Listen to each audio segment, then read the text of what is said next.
All right, everybody, thanks. If you're watching this, thank you.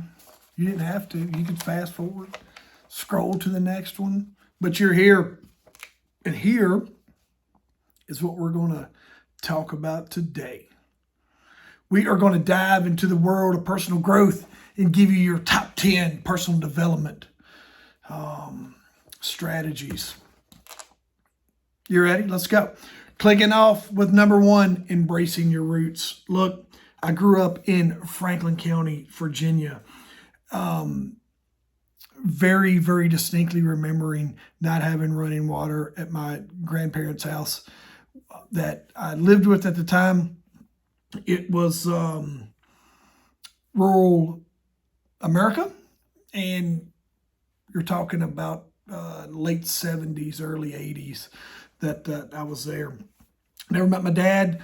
All sorts of just these upbringings that I have been able to use today to be able to help me get my message out there to my clients and to my followers, and just explaining to them of the power in using who I am and where I come from to help everyone else, because I'm not the only one who grew up in rural America without running water during that time. So we want to, I can't tell you enough about just how fortunate and how grateful I am for coming from that environment to what we have now, and being able to celebrate these small successes is just those moments as a kid defined. And it's really neat to say, oh yeah, I didn't have running water. It's unheard of these days, but it's also something that really defines who you are, and you have your own story as well. Your story starts with your roots. So that's one of the things that I could echo the most. Is sometimes there's some embarrassment that comes along with it. My grandfather was, he drank more than he should have, and he acted out negatively, sometimes in more of a violent way, when he was intoxicated. And so I had to learn how to deal with that. And I had to learn to deal with those distractions of trying to grow up with one of your male role models, being such, what I've learned later in life is just being a negative influence at the time. And it has been something that, as time went on, is being able to really use those experiences and moments, because I learned it wasn't just me, and I wasn't alone on that journey at all. So just remember that your roots, your story starts with your roots. Very important to remember that and embrace that, because it's just who you are. Number 2, overcoming adversity. Use challenges as stepping stones. For me, I was in public safety when I was about 15 years old, and looking back on it, I was exposed to a lot of life and death at an age of probably a lot of immaturity. Fortunately, I had adults around me that helped me navigate this path, but also look at, was it the best mental influence that I needed at the time? So I don't know, but it also propelled me into a law enforcement career, where I went on to help people and just do everything that is involved in police work. And then there's a point in time when my law enforcement career ended, and I had to figure out a whole new, what am I going to do? And fortunately for me, I kicked the can around the room for about 2 months. And then finally I went out and I started talking and trying to find a job. I'd applied for jobs online. I was every day trying to do something online, and I wasn't getting anywhere. But the moment I decided that I was going to start going out and connecting with people in person, my whole situation changed. And this fella came along and he helped me really pull out my strong suits because I didn't know what they were. I was not in a good headspace. I did not think my self-worth was negative. I was totally in the red on self-worth. But this person came along. I can't remember his name, but just he was such an inspiration and that's the power of a coach, and it's the power of a personal development coach is helping you find your strong suits. And he did that with me. He absolutely pulled. He's like, you can do this. You can learn how to sell. He says, you already know how to talk to people. You just got to take everything that you learned in that job and let's hammer it right here. As soon as he taught me, as soon as he helped me recognize that I could talk to people and I could sell, then my life changed dramatically. Is once I learned that I could take the skills I had learned, my people skills, and turn those into sales, my income, my job, I got hired, and my income went up especially from where I was. It's just, and transfer that all today. I go on to be a gym owner and just using this passion of helping people and giving back to everyone because I know how important it is. Taking time to shoot this video to let you know if you're in a crap situation, you're not alone. I've been there.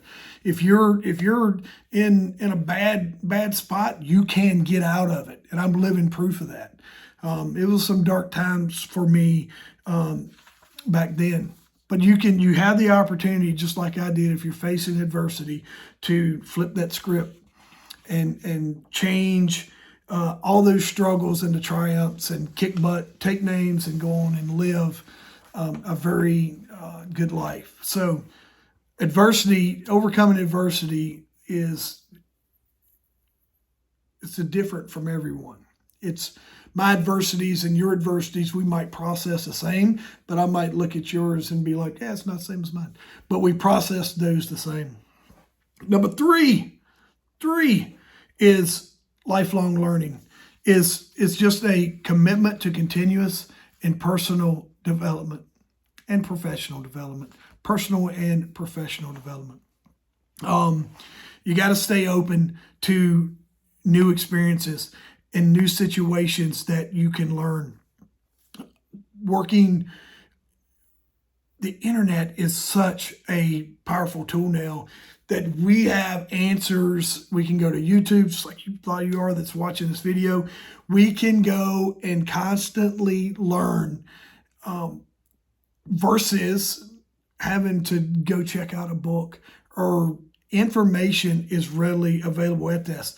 So if you're trying to go and do something, you want to change careers, you want to do something new, you want to be better inside of your current job and work on your personal and leadership development, the tools are there for you. You don't have to go enroll in college. You don't have to go and take some long drawn out course. You can find the answers to what you're looking for right inside of your phone. Is stop playing games and scrolling social media for funny memes. We all do that. Make time for it, but just don't let it consume you. Is finding those where you want to be. And if you find yourself stuck and you're griping all the time, you're the problem.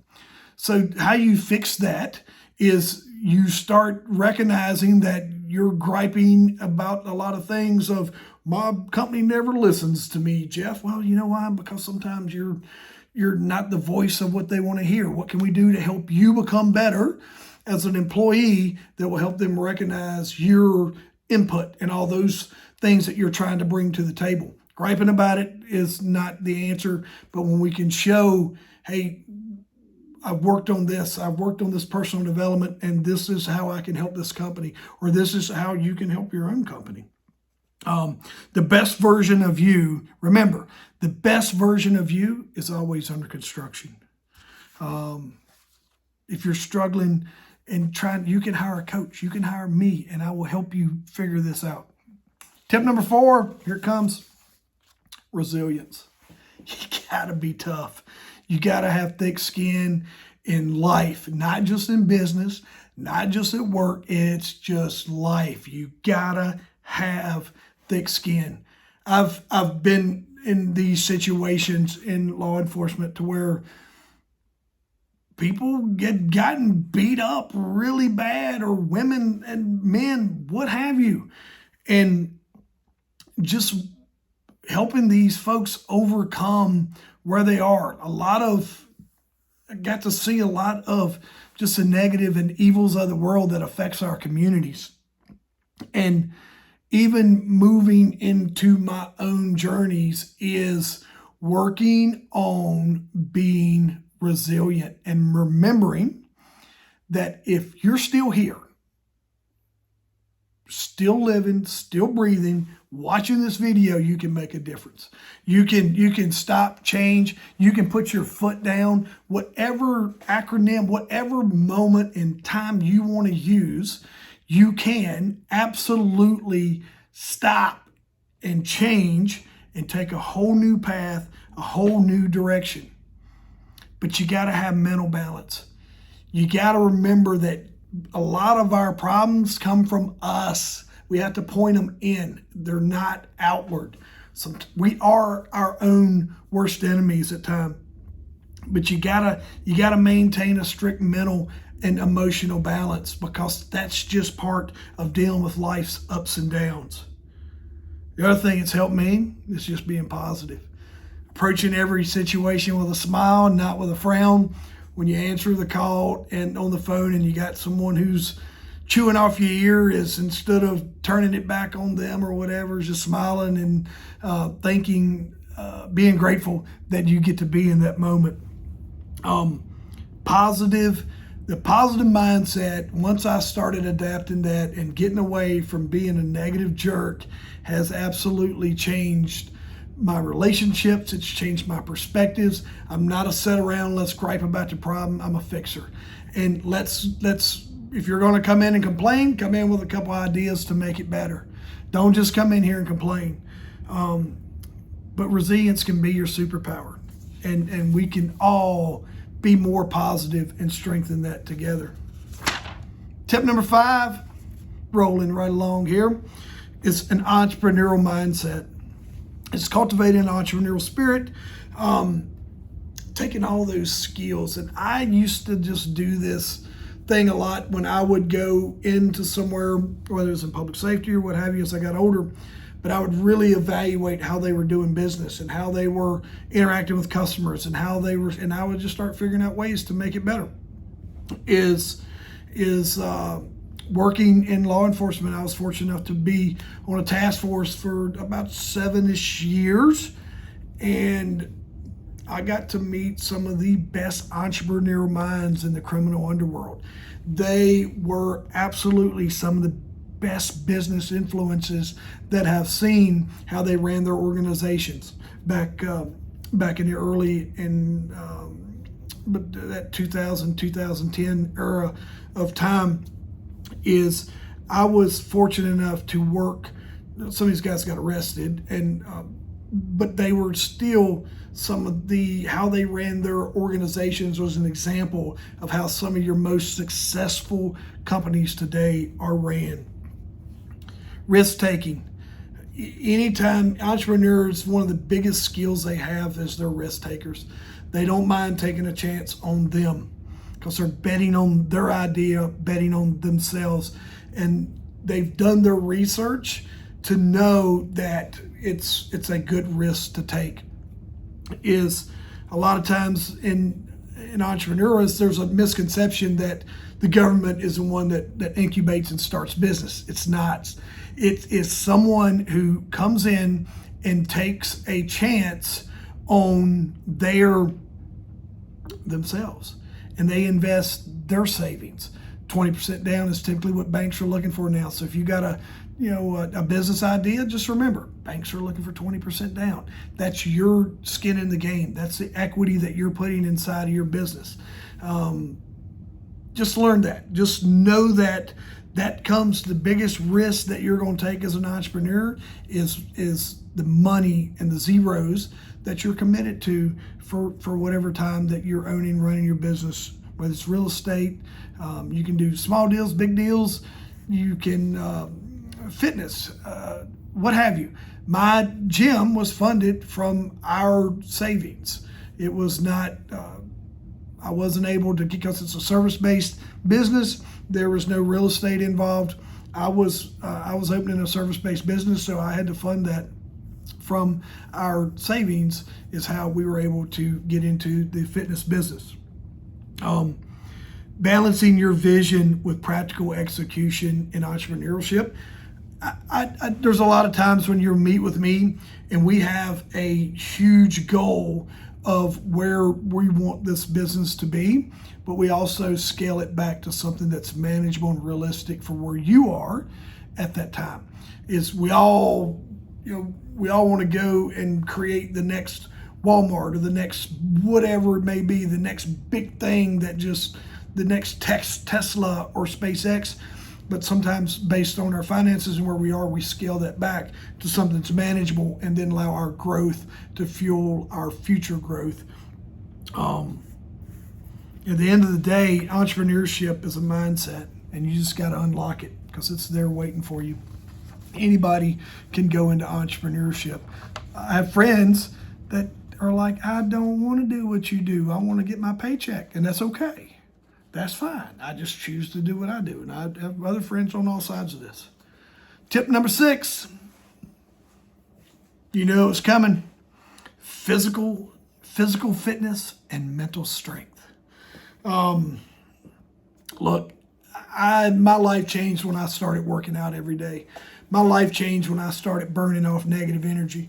My life changed when I found group exercise enough. I loved it enough that I went and bought my own. My first date, I had tried to figure out physical fitness in my basement, reading whatever I could and trying to Google. I was trying to out Google all the bad habits I wanted to keep, and it didn't work. And once I found group exercise came with a coach that told me what to do, showed me what to do, and then held me accountable that I was doing all those things after the fact. So I am a living proof that group exercise and physical fitness can absolutely change your life. And when you start getting rid of, I started my day at 5 a.m. working out. And when I got to my old job, because it was a little stressful, when I got to my old job, man, I was tired. I was already tired. I was like, then the phone would ring, somebody, man, I'm like, what y'all want me to do? It helped me get rid of a lot of negative energy that I was firing up. So, and not only, it just helped me be healthy, helped me be a better dad, better husband, all the things that come with physical fitness. It just really helps right here. You get to go in and goes back to the first couple tips or some point in time in one of my videos talking about just being comfortable, getting comfortable being uncomfortable. And you get to choose your hard when you're working out. You get to choose your fitness. You get to choose where you are. So choosing your hard is better, because if you don't choose your hard, someone will choose it for you. A good journaling, coaches, all those things, along with physical fitness, has just really helped me dial in my mental strength. And having kids is where they're at. Is I have to be on my game all the time. I cannot backslide because we have high standards, and we're committed to being the best in what we do. Daily routines and habits. Is I work out every day. I have a set time. It's on my calendar. It's blocked. That's my workout time. I move that as needed for a couple meetings that I have reoccurring, but it is on my schedule every day. We meal prep on Sundays. I know what I'm eating all week long, so that is something that I don't have to worry about. And I'm able to go to the gym, execute on what I'm doing, get a good workout in, and leave with knowing that I've worked on me and helped my my physical and mental fitness for that day. Strong body, strong mind. You can do it. Strong body, strong mind. 30 minutes, pair of tennis shoes, walk around your neighborhood. Direct message me when you get it done. Tip number 7. communication skills. I'm a certified DISC facilitator, and it was absolutely one of the game changers for me when I learned what my personality was, how I needed to be talked to. It helped me transfer that skill in how I talk to everyone else. I learned how to put teams together, how we can have so many of each personality type, and that really helps build this cohesive team that we can really accelerate and grow our profits, and that team has the ability to take on more because they're all represented from each personality type. And then when you're just doing conflict resolution, you're able to just transform those personal and professional relationships, whether it's conflict at home, whether it's conflict at work, is using these skills help you be able just to become a better communicator. Part of being a good communicator is being a great listener. And I struggle, still do, but I'm working on it and I'm trying to do better. So I love talking. And when someone says something, I'm like, oh, let me tell you my part. I just learned to shut up, keep my mouth shut and listen. If you've never did any kind of personality testing, it's something I do as part of my coaching program because I want you to be self-aware of who you are and your style. And when you're self-aware of your communication style and what you're looking for, especially from a leadership standpoint, you can chameleon your way into other conversations when you're dealing with your team that may have a different personality than you, but you learn how to talk to them. So if you've never done any personality testing, connect with me. I'd love to help you do that and make you self-aware. It can be very, once you learn how you like to process communication, it gives you a superpower because then you're able to take on and chameleon whatever other personality you need to when you're interacting. And when you get good at it, you can almost walk into a room and say, okay, this person here is an I, or in my world, a parrot, and you can go over and you just know what they're looking for in their communication skills. Super, super helpful. If you have an existing team and you want to dial in your team, connect with me. It's a superpower that is way underused, and everybody that has any kind of, or entrepreneur, whatever, people. If you're an adult, you should do this. And the cool part when you do personality testing is it can change. You can, you take it now and you take it 5 years from now. It could have evolved and changed just based on you changing as a person as well. Just remember what I said at the beginning is in order to be a good communicator, you got to be a good listener. And active listening is huge in all of our day-to-day in what we do. So communicate to connect. We'll talk about number 8 now. Number 8, networking and relationships. We're winding down. We're wrapping up and almost to our 10th personal development tip. But building and maintaining strong personal and professional networks is a huge value to everything that you're going to do. I've said it in multiple videos. Your network is your net worth. You're always one connection away. You're one network or one person away from where you're trying to be. If you're trying to land a new contract, you're one person away from that connection that you need. And the person you meet may just be the person who connects you with the other person. So there's tons of power in just creating those network opportunities. Do those through you can do this through networking groups, Facebook groups, mastermind groups, focus-centered groups, connecting. And when you have these connections, don't just get the connection, put it on the shelf. You got to nurture that relationship. It can be one-sided. You have to you get out of a relationship what you're going to put into it as well. You may not be something where you're talking to someone every day or whatever, but simply being nice and just creating that open door to where someone can connect you if you're the expert in whatever field you're working in. I had to reach out for a realtor friend that I'd connected with on a train trip. Because I was looking for some space on a project I'm working on, and me and him, we don't hang out or do anything, but we had that relationship to where we have the ability to be able to contact each other and ask each other for help. And that's what we do inside of our networking. Is we just want to build meaningful and lasting relationships, but you also want to balance authenticity and professionalism. Is making sure that everyone's winning. I learned that is in business is everybody's got to win, especially your network. If you are taking away from your network more than you're adding, you're not going to be in that network very long. Remember what I said. Your network defines your net worth. Create those lasting relationships. Number 9, you're going to love it. Overcoming personal obstacles. We're talking about just personal struggles, is taking those and transferring those into superpowers.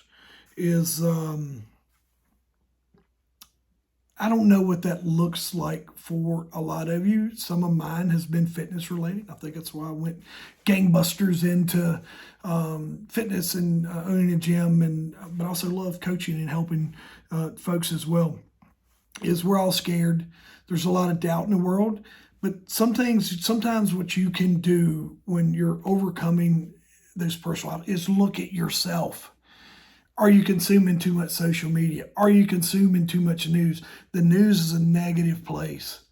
I quit watching the news, but I overconsume social media, and I'm self-aware of that, to where I do put my phone down. I'll leave my phone at home because I don't want to be constantly checking feeds and all those things, because a lot of the stuff that I do, I always brag, hey, I can a lot of times I can do my content as long as I got my phone. Well, guess what? It takes away from everything else that I'm trying to do.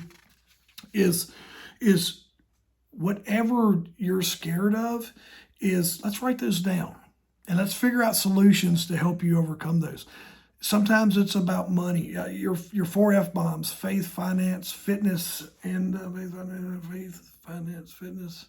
I'll think of the other one in a second. But those are the ones that pull on us the most and create the most. Look, sometimes it's family. And y'all know it just like I do. Sometimes you got to push pause on family. And you have to take away and put boundaries in place so your mental health doesn't fail because of family. It's okay to do that and look after you. I've had to do it. But also is embracing vulnerability, is talking about these situations, is writing them out, sharing them with me, is looking out for outside sources that can help you overcome this. And just realizing that we all got our own crap. Whoever you're putting on the pedestal is being like someone who's got it together. They dealing with their own crap too. Everybody's got it. We all have negative self-doubt. We all have imposter syndrome. And it's just how you process it, how you handle it is what is going to make a difference in you moving forward, standing still, or falling backwards into that negative spiral. So just remember that. Obstacles are hidden opportunities. Take a hard look at it. Write them down. You can do this. It's just you. And you're a person. You're a human, just like everyone else. And you can have your own problems and struggles. And it's okay for you not to suffer in silence and ask for someone to help you to get over those. All right. Let's wind up with number 10, y'all. Almost every video that I've done talks about goal setting and achievement. And that's where we're at. Set those goals, set them high, but make them obtainable. Make them to where if you want to make $1 million next year, let's break it down in 4 quarters and let's put a plan together that we can do that. $83,333 is your key to $1 million next year. You probably can't do that in a day. Some I know folks that can do that in a day, but we might be able to put a plan together to where you can achieve that over the course of a year. That makes it attainable is using that SMART framework when you're setting your goals, something that is measurable, time-driven, and that you can get done. Just don't say I'm going to make $1 million next year and don't put a plan behind it to make that happen. All right. Take those goals, make them clear, make them big and audacious, and then break those down into obtainable little marks that you can see your needle moving toward those, reaching those small goals that ultimately helps you reach your bigger goals. And sometimes we do that through strategic planning as we're ending out 2023, or when you're watching this video, we're shooting this at the end of the year. So this month of December is a great time to work on strategic planning for next year. Don't forget to celebrate your milestones, your wins, and acknowledge your losses, because your losses, like I say a lot, is I never got here because I got it right. My losses is always what propelled me forward further than my wins, because we figured out how to do things better and not lose again. So all you got to do is aim high, start small, keep going. That's it. That's your top 10. That's your 10 personal development tips from your old buddy Jeff. If there's anything I can do to help you, make sure you send me a direct message, like, share, comment, do all the things you're supposed to do. And let's get out here and help some folks and change the world. Have a good one, y'all.